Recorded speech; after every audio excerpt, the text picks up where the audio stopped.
Let's take a look at their high-end device in the unboxing. It's here at Phone Dog West. It's the Oppo N1. Available now in China. Got some awesome specifications that really bring Oppo into the spotlight. Specs-wise, you're looking at a 1.7 gigahertz quad-core Snapdragon 600 CPU. You've got a 5.9-inch HD display here. It's a 1080p full HD display with 377 pixels per inch. It's IPS. You've got a big 2 gigabytes of RAM, 13 megapixel camera.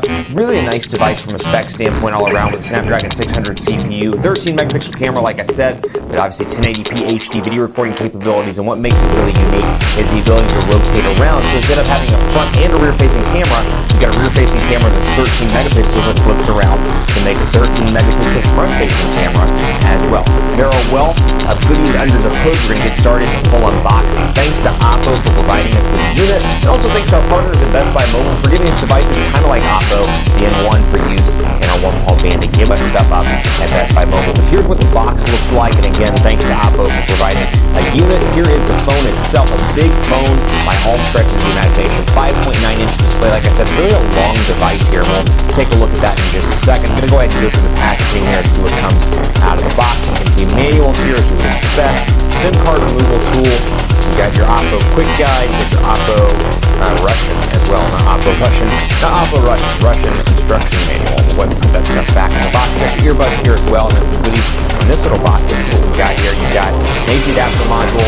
It is a US-based AC adapter module and a USB cable, and then you got some earbuds here as well, which look like pretty nice earbuds. They're wrapped around with a volume control here and nice in-ear earbuds, not the ones that sit on the outside, which if you're like me, my ears are a little bit too small. I can't handle the ones that sit on the outside because they always fall out. So you get quite a bit here in the box, and Oppo was nice enough also to include the Oclip Bluetooth remote control, which we'll take a further look, or a closer look rather, at in the full review. We won't take a look at this in the unboxing because it's Bluetooth connected. You can use this for stuff like the camera, for example, if you're at a distance and you activate the camera here and you put it towards you like that, for example. You can use this to snap pictures on the fly. A nice little Bluetooth accessory, fits on the keychain. We'll take a look again in the full review, but they were kind enough to send that over. So let's peel this sticker off. That's a good peel too. And to see that 5.9-inch display, this is a big phone by all counts. I mean, just comparing by holding up, for example, the Galaxy camera here so you can see what the size difference is. And this thing doesn't even fit in the frame of this camera. You can see it's a big phone. And it's not necessarily just big, it's wide, it's long. I mean, it's a huge phone all around. That's going to be great for people that like to do content creation on their device, and it brings some nice specs under the hood as well, or some software goodies, if you will, under the hood. But let's take a look and see what comes out of the box. You can obviously see Oppo's user interface running atop Android. Oppo's user interface is called Color, and you're seeing it here. And you have the option as well for CyanogenMod. So they're embracing the developer community with CyanogenMod. This one has Color on it. And again, I should point out this is not a final software version. So if we see a couple of hiccups, just keep that in mind. This thing has a nice big 3,610 milliamp hour battery, so pretty honking big battery by all accounts. And you got, of course, your touch area back here on the back of the device itself. So let's go through some dimensions as well. 170.7 by 82.6 by 9 millimeters. Thin, so nice thin device all around. Really nice chamfered edges here. You've got your power button and volume rocker on the right spine. You've got micro SIM card slot over here on the left. Nothing up top. 3.5 millimeter headphone jack and micro USB charging port down at the bottom. And you can't probably see it on camera, but there's a little area here I can use to scroll. And I haven't quite gotten the hang of it, but you can see I'm doing it without touching the device itself, or did do it there just for a second. Let me see if I can get it to operate again here. Not pressing the right area. It's right, find the sticker. It's right here. Let's see if I can do it. There we go. And you can see it's moving back and forth thanks to my touch. So really a cool little feature there. That is on the back of the unit. Something new to the N1, and again running Android right here, Android 4.2, or Color is based on Android 4.2, I should say. Out of the box applications include the typical stuff. Of course, you're seeing Oppo's Skin here, phone, contacts, messages, email. Then you get your Google services as well. Themes, OCloud, tools and security. These are all in folders as well. Virus detection, applications, data saving.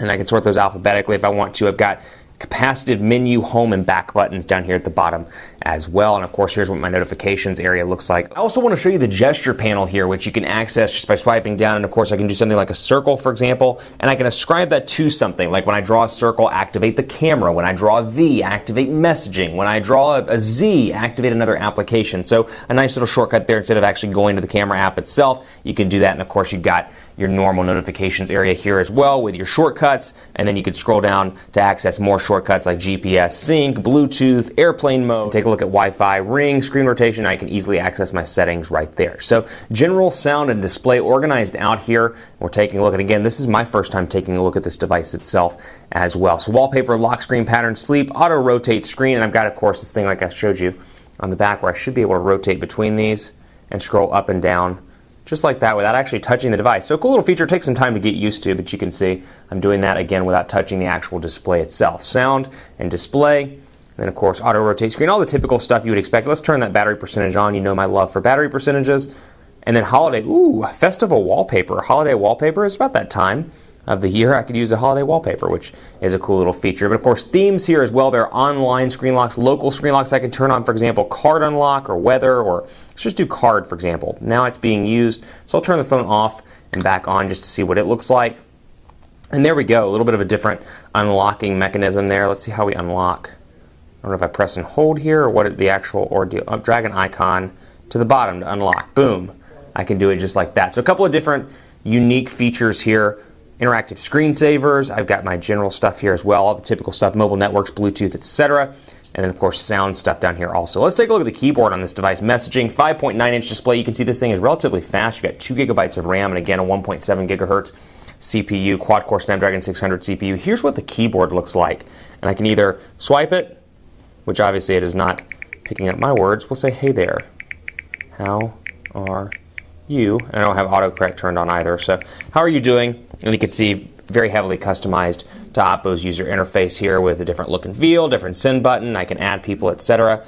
And then of course my menu down here. This is another cool feature I pointed out a little bit earlier. Wallpaper, effects, and themes. So I can do sunshine and harbor, for example. If I'm dreaming of a vacation, lake and hill, elegance, and more. I've got some effects down here. Default mode, I can do tilting. So when I tilt back and forth between the home screens, it'll be more of a tilting option as opposed to some of the other things there. And a wealth of other software features, which we're going to cover a little bit later in the full video review. I don't want to spoil it too much, but one of the biggest things I want to talk about before we sign out, the 13 megapixel camera here and how it rotates. So for example, we'll go ahead and crank open the camera so you can see what I'm talking about here.